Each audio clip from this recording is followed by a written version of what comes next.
Alors, bonjour les amis, c'est Fred Tipster du site gagnerfuté.com.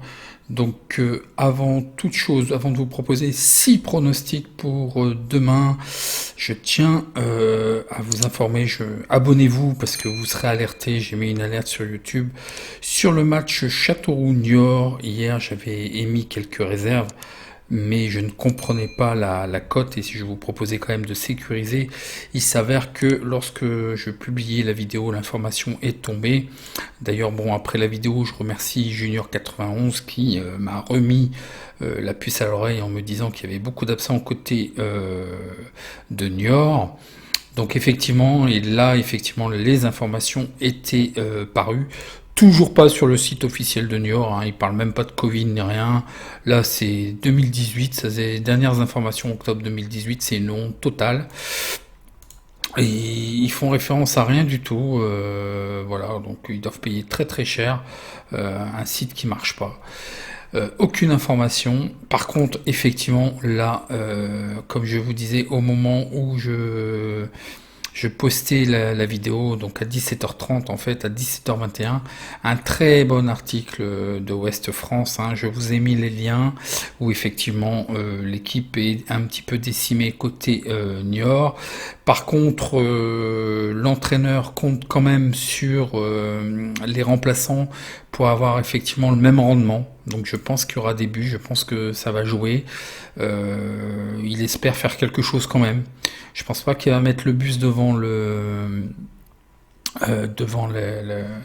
pense pas qu'ils vont mettre le bus. Hein. Ils vont jouer. Apparemment, il est intéressé de voir qu'est-ce que ça pourrait donner comme rendement. C'est sûr que ça peut avoir des très bons signes. Donc ça va jouer. Donc nous on a couvert avec un match nul. Donc comment faire? Alors si vous avez joué au tabac, vous pouvez vous faire rembourser, chose que vous ne savez certainement pas. Vous pouvez vous faire rembourser votre ticket, d'autant plus que si vous jouez autre chose. Si vous êtes pris avec le bookmaker par ce pari, parce que bon là franchement honnêtement, si j'avais eu toutes ces informations là, je pense que je vous aurais demandé de rester à l'écart.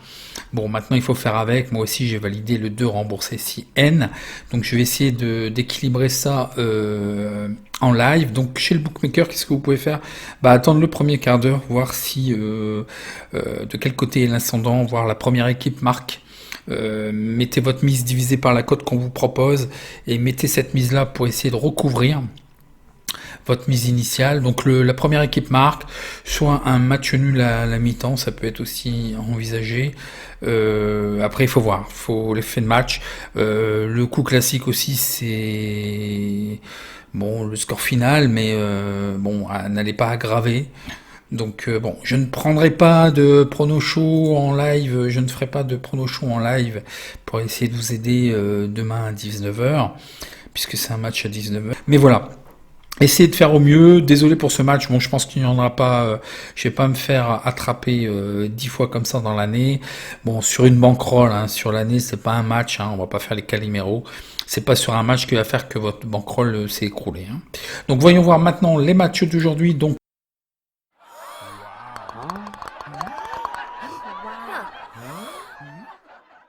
que 6 matchs de Ligue 1, donc j'ai des questions aussi pourquoi je propose que de la Ligue 1 et de la Ligue 2. Non, je propose toute l'année à peu près 300 à 500 pronostics gratuits et ça sera essentiellement sur YouTube si d'ici là ils m'ont pas viré. Mais non, c'est sur les 5 majeures ligues européennes plus la Ligue 2, sauf que là pour l'instant j'estime que c'est encore un peu jeune.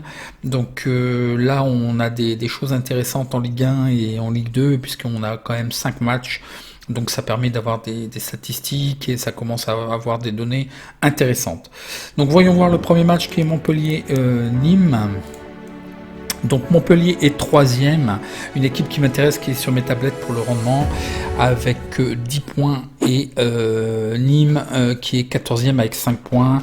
Donc la petite particularité quand même de Montpellier, vous pouvez compter dessus à domicile, par contre ils voyagent toujours un petit peu moins bien.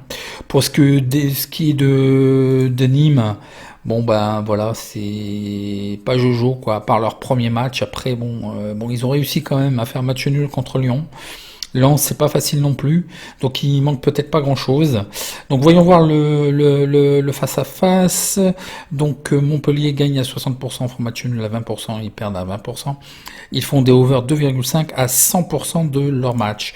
On va voir un petit peu au niveau des autres stats. Nîmes gagne à 20%, font match nul à 40% et perdent à 40%. Ils font des over à 60%, des under à 40%.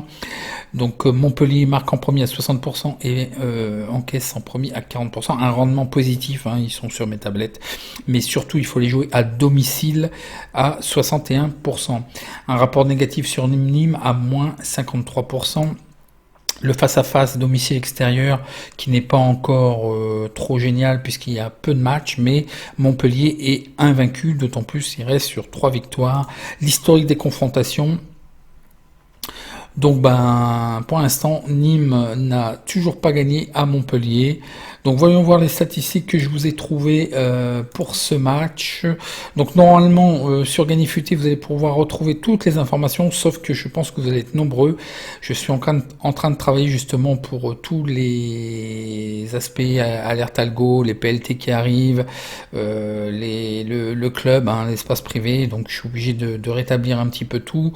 Et là j'ai fait attendre un petit peu trop les gens puisque j'espérais que mon fournisseur allait, pour les salles de formation, allait me rentrer dans la raison, mais malheureusement non, il est à l'étranger, donc la procédure va être compliquée et longue, donc il faut que je trouve d'autres solutions qui devraient être mises en place dès cette semaine, je pense. Et on va enchaîner avec le club. J'ai beaucoup de retard et sur les sécurisations, les formations que je vous ai promis, il n'y a pas de souci. Et puis sur les PLT, sur l'alerte algo, hein, j'ai mis à jour, hein, j'ai fait le bilan du mois de septembre. Je ferai peut-être une vidéo pour vous expliquer. Donc allez, passons les digressions. Donc le dernier match était assez intéressant puisque Montpellier n'a pas lâché Savanier en toute fin de match à égaliser contre Dijon. Hein. Donc attention, Montpellier sont costauds, ils vont pas lâcher. Ça va être compliqué pour ce qui est de Nîmes.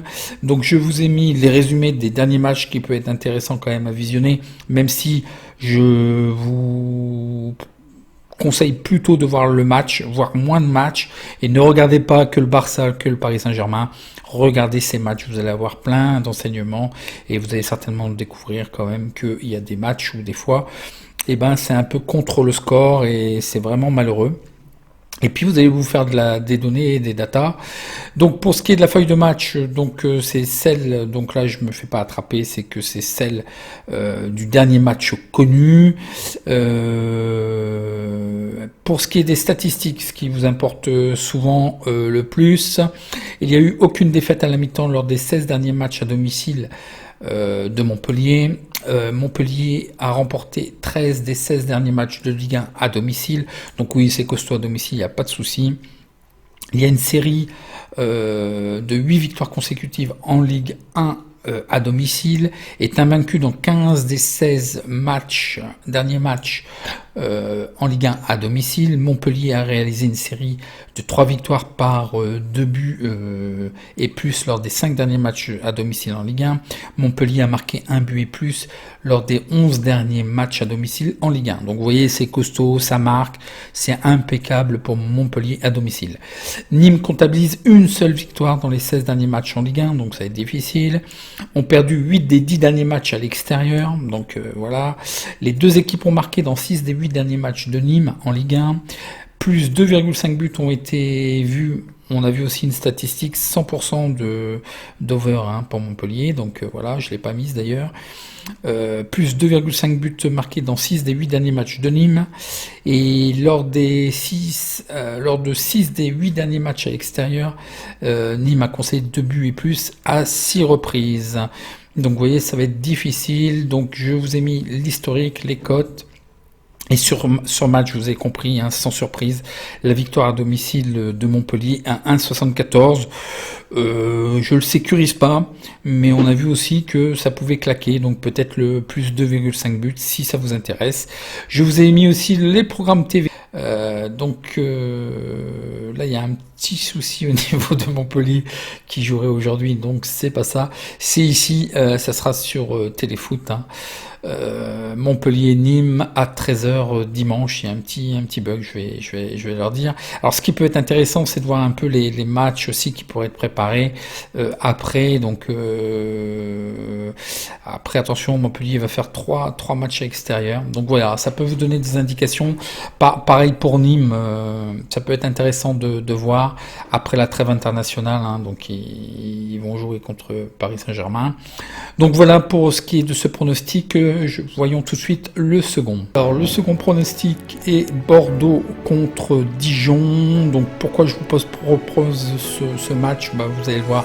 Bon, moi je suis assez sceptique sur Bordeaux. Je pense qu'ils sont à leur place et je pense qu'ils vont terminer en seconde partie de tableau.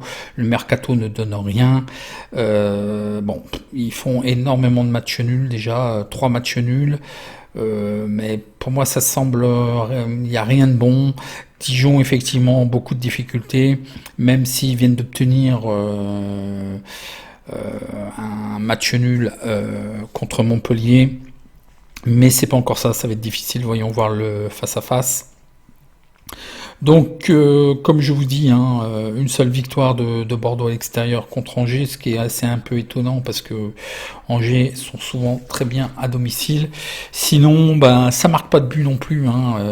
Lyon c'est 0-0, Nantes c'est 0-0, et contre Nice c'était aussi 0-0. Donc c'est difficile à mettre du crédit sur cette équipe.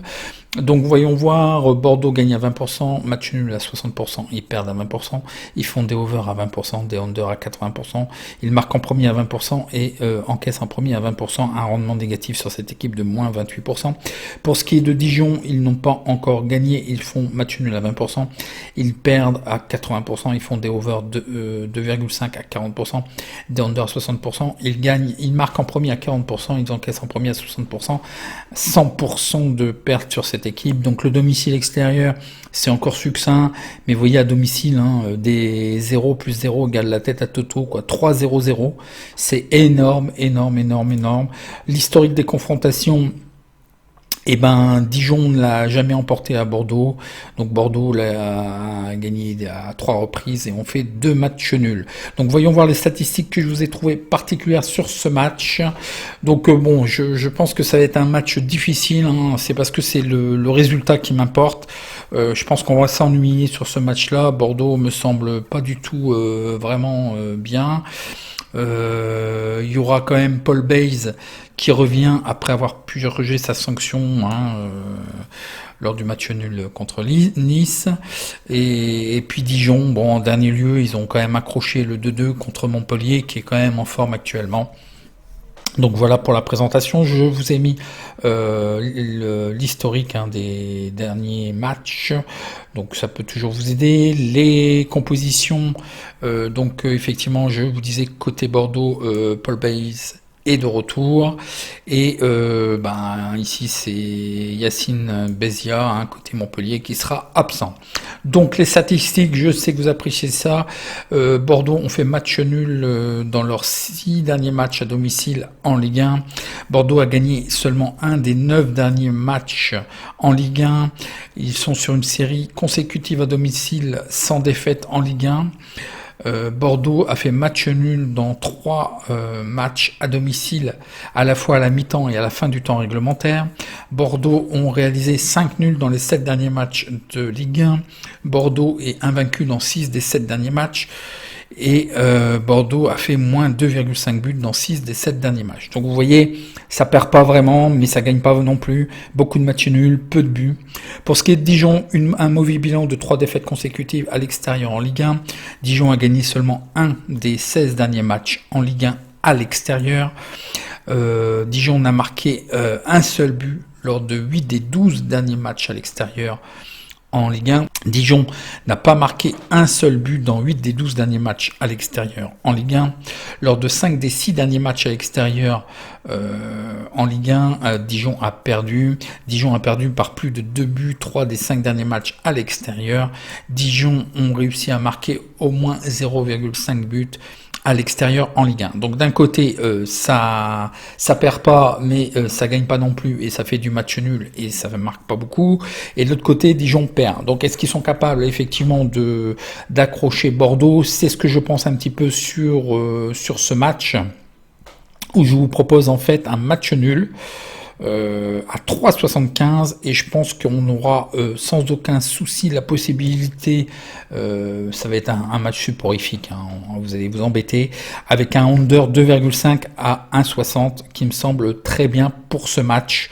Donc voilà ce pronostic. Je vous ai mis aussi votre programme télé.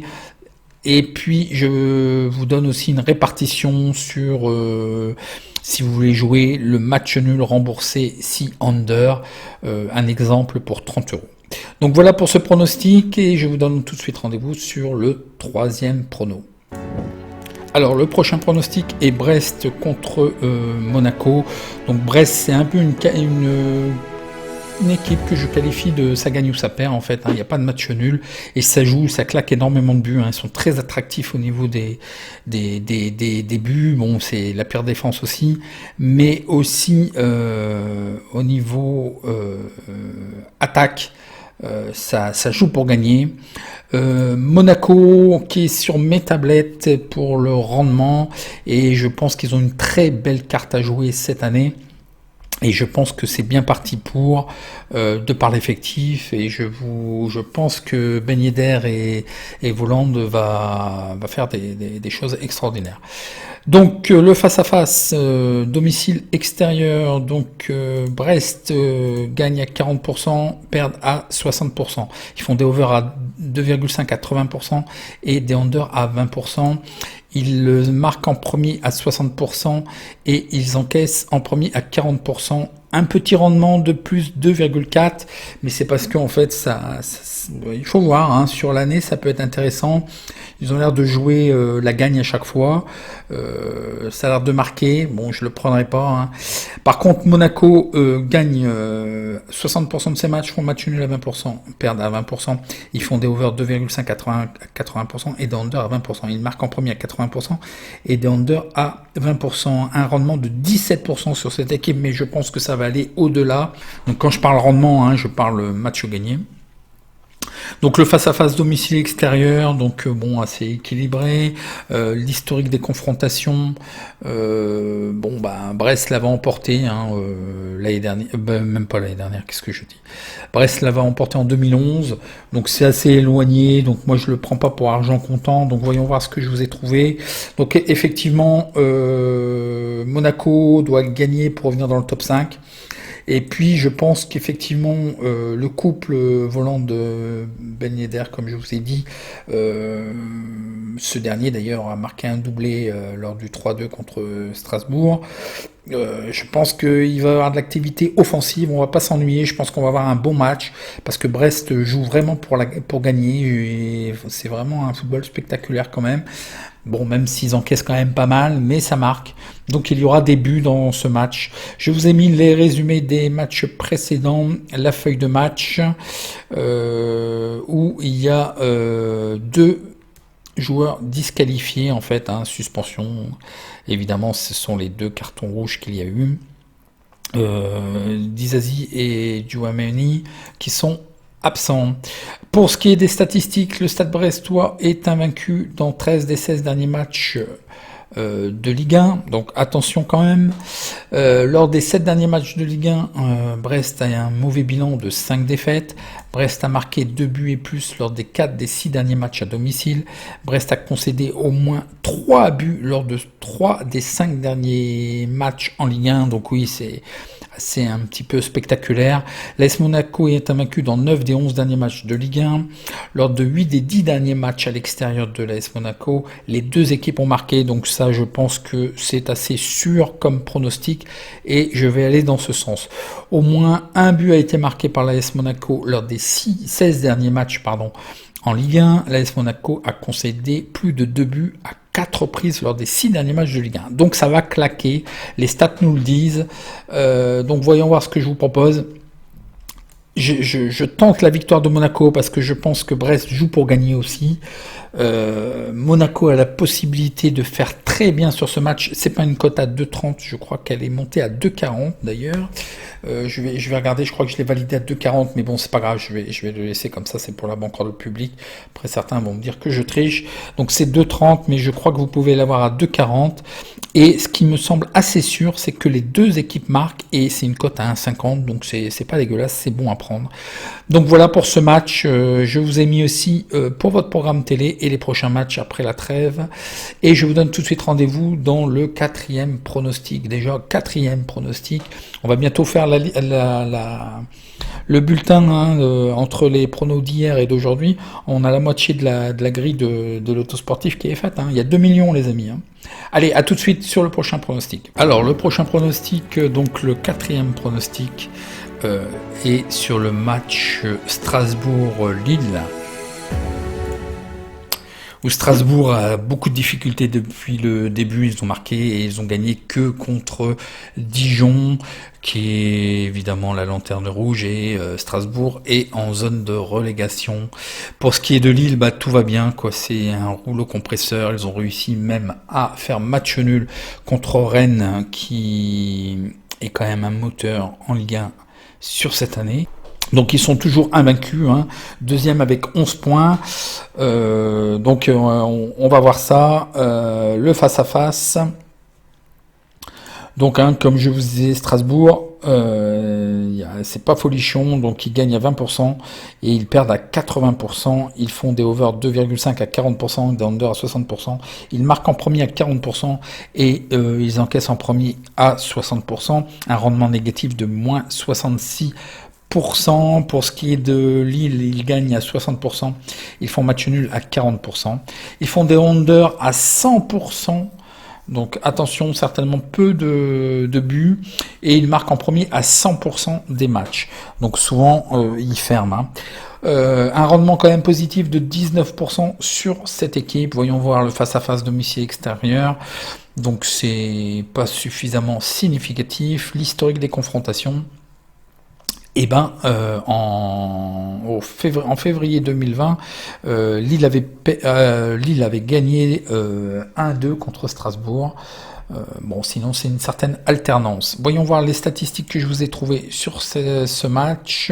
Donc oui, Strasbourg doit rebondir après la défaite 3-2 contre Monaco. Ils n'ont pas profité, il y a eu quand même 2 expulsions contre Monaco. Strasbourg, il faut savoir quand même que Strasbourg est quand même meilleur à domicile. Pour ce qui est de Lille, l'enjeu va être de prendre la première place. Ils peuvent prendre la première place. Je vous ai mis les résumés des matchs précédents, la feuille de match. Et puis voyons voir les statistiques. Strasbourg a gagné seulement un des 8 derniers matchs en Ligue 1. Strasbourg a été battu par 2 buts et plus 4 des 6 derniers matchs. Strasbourg a été battu lors de 5 des 6 derniers matchs de Ligue 1. Lors des 3 derniers matchs à domicile de Strasbourg en Ligue 1, il y a eu moins 2,5 buts. Le nombre de buts marqués par Strasbourg est de 0,8 pour les matchs de Ligue 1. Lille est sur une série d'invincibilité de 8 matchs consécutifs en Ligue 1. Lille a gagné 9 de ses 12 derniers matchs en Ligue 1. Lille se porte bien défensivement avec 6 draps propres, donc des clean sheets, ils n'ont pas encaissé 6 des 8 derniers matchs en Ligue 1. Les 7 derniers matchs de Ligue en Ligue 1 comptabilisent moins 2,5 buts. C'est ce qui ressort aussi sur ce match. Peut-être de couvrir avec un under. Lille, c'est ce que je ne vous propose pas, mais pourquoi pas. Et 0,5 buts à l'extérieur, concède 0,5 buts à l'extérieur. Je vous ai mis l'historique, les cotes. Donc sur ce match, je vous propose... si, je l'ai mis, oui, évidemment, parce que ça me choque un petit peu là en faisant la lecture. J'ai tellement de matchs dans la tête. Donc effectivement, le 2 sec, je ne vois pas à 2,40. Donc une très belle cote. Mais en plus, on peut sécuriser ou compléter. Je pense qu'il y aura un under 2,5 parce qu'on voit très bien que Lille a tendance à marquer 1 ou 2 buts et ça ferme. Strasbourg va devoir faire le jeu derrière ça, donc peut-être qu'un deuxième but sera opportun. Donc voilà ce que je vous propose, la victoire de Lille sec, et vous pouvez compléter ou sécuriser. C'est ce que je vais faire, je vais compléter, je ne vais pas sécuriser. J'ai une bonne confiance sur Lille avec le under 2,5 à 1,55. Je vous ai mis aussi le programme TV pour suivre votre match. Et puis la répartition, si jamais vous voulez sécuriser, choix 1 remboursé, si choix 2, donc ça serait la victoire à l'extérieur et remboursé, mais je ne le valide pas, je le prends sec en fait. Hein. Donc voilà pour ce match, voyons voir le 5e match, vous êtes gâtés quand même, hein, très très gâtés.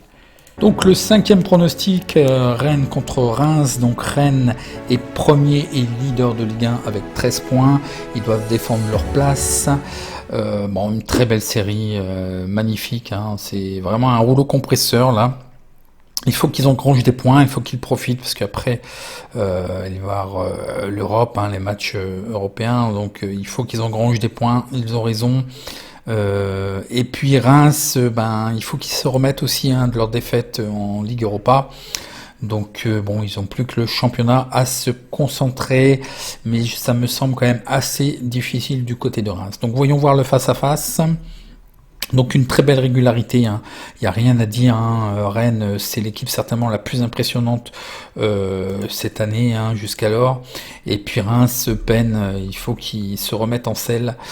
Donc Rennes a des superbes statistiques avec 80% de victoire, match nul à 20%. Ils font des overs à 80%, des unders à 20%.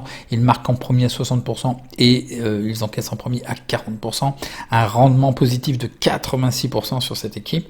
Pour ce qui est de Reims, ils ont fait que match nul à 20% et ils perdent à 80%, des overs à 40%, des unders à 60%, ils marquent en premier à 20% et ils encaissent en premier à 80%, un rapport négatif de 100%. Le face-à-face domicile extérieur, donc Rennes est toujours invaincu à domicile, l'historique des confrontations.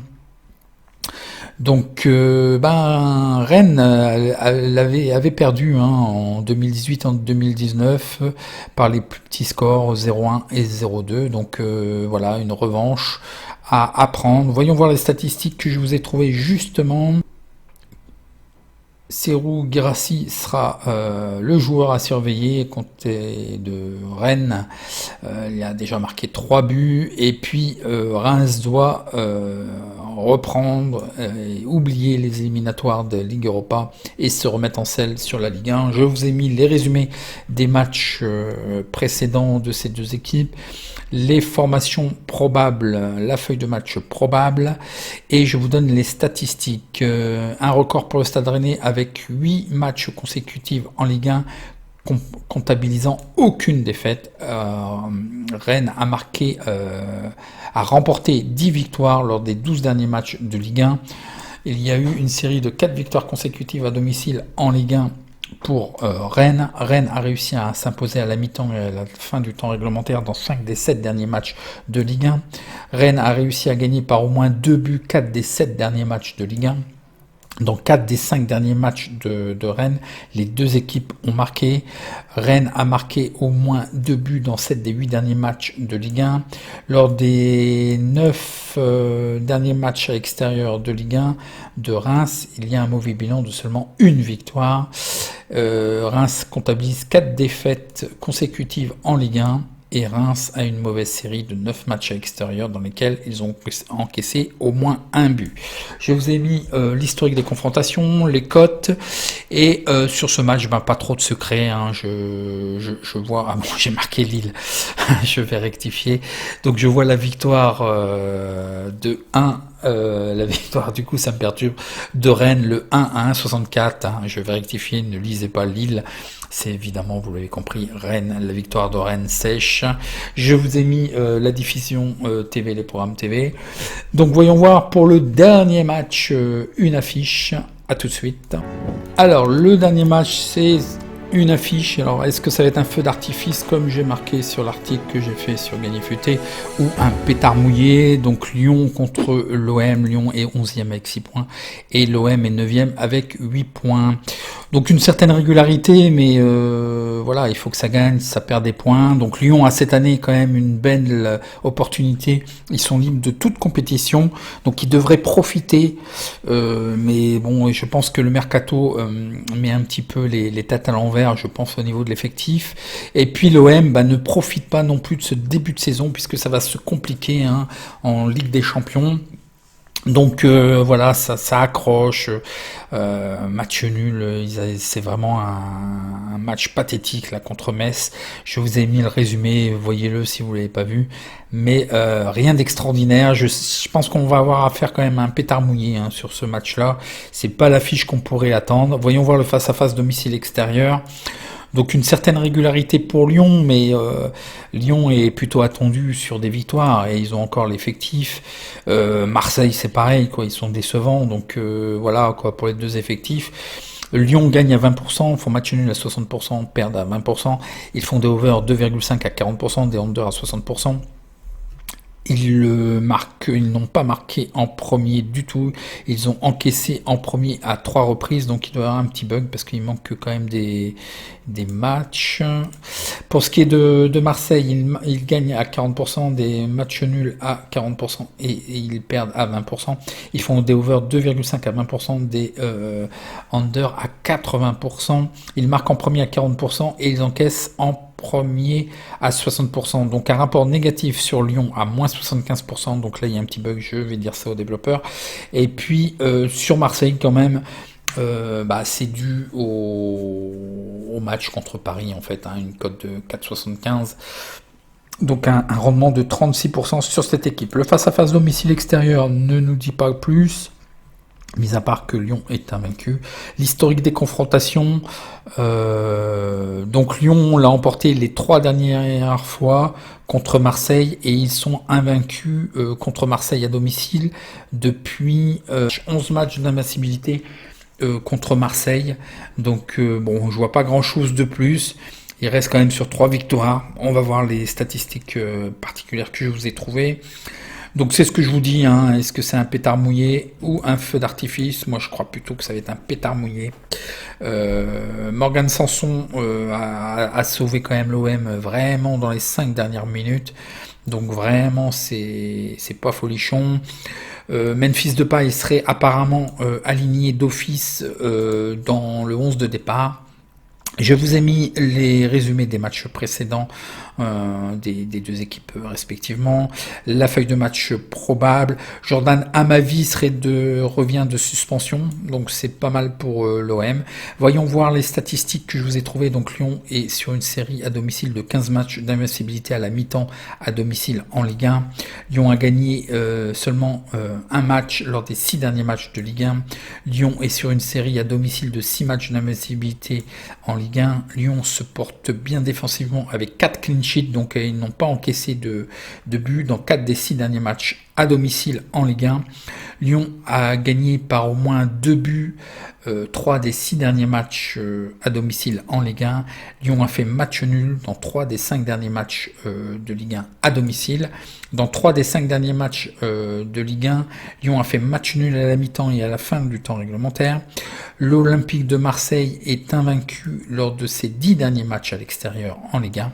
L'Olympique de Marseille n'a réalisé que 3 victoires en 21 rencontres contre Lyon en Ligue 1. Bon, c'est un peu bateau, mais je vous le marque quand même, on l'a vu effectivement. L'Olympique de Marseille a remporté ses 5 derniers matchs à l'extérieur en Ligue 1. Le Marseille n'a pas perdu dans 18 des 20 derniers matchs en Ligue 1 et dans 7 des 9 derniers matchs de l'Olympique de Marseille, les deux équipes ont marqué. Je vous ai mis l'historique des confrontations. Ah, là il y a une petite erreur, c'est Rennes, je vais rectifier. Ce que je vous propose, c'est un match, une certaine neutralité. Je pense que il faut s'attendre peut-être 1-1, quelque chose comme ça. Donc le match nul est bon à prendre et je pense que vous pouvez sécuriser soit avec un under, je pense qu'on aura peu de buts, soit un under à moins 2,5 buts, qui est pas mal à 1,76, ou alors les deux équipes marquent. Moi je pense plutôt à un 1-1. Donc n'allez pas jouer les 3 parce que ça va empirer si jamais on est à côté du tableau. Mais je pense que le match nul et les deux équipes marquent devraient pouvoir passer. La cote est 1,75. Je vous ai mis les répartitions. Donc là, vous avez pour ce qui est de la diffusion TV et je vous ai mis les répartitions en dessous en fait. J'ai mis des exemples de répartition. Moi, j'aurais l'option plutôt, et c'est ce que je validais, le BTS, les deux équipes marquent à 1,75. Je vois plutôt 1-1. Donc voilà, si vous avez des questions, n'oubliez pas en commentaire, et je remercie tous ceux qui participent parce que bon bah ça crée quand même une entraide et c'est ce que j'apprécie. Et si vous avez aimé, ben, un petit like, et puis je vous dis à bientôt dans les prochaines vidéos. Merci.